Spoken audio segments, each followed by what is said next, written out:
Welcome to NMAX Sival Muthukkani. இந்த video நம்ம பார்க்க போகிறது இன்ட்ரடக்ஷன் டு trigonometryல example 1.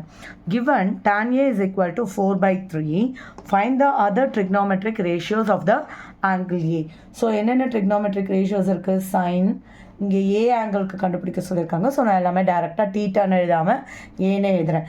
sin A, cos A, tan A, sin A, cosine A, tangent A. வேறு என்ன இருக்குது?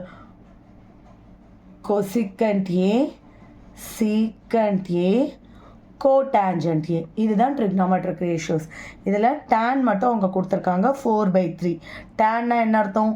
opposite by adjacent. So sin A ஓட அதான் tan A ஓட opposite by adjacent. ஸோ அப்போ சைனுக்கு என்ன வரணும்?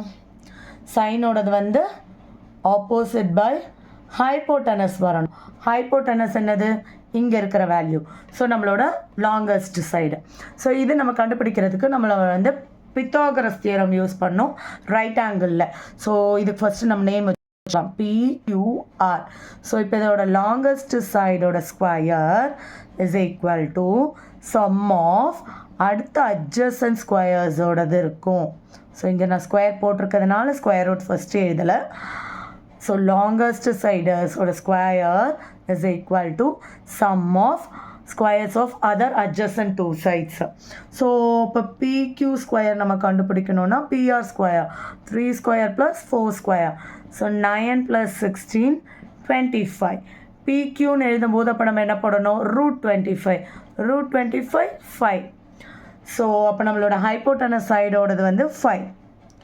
So opposite by hypotenuse, opposite 4, hypotenuse 5. So cosine வந்து என்ன வரணும்? adjacent by hypotenuse. adjacent இங்கே இருக்கிற 3, hypotenuse நம்ம கண்டுபிடிச்ச 5.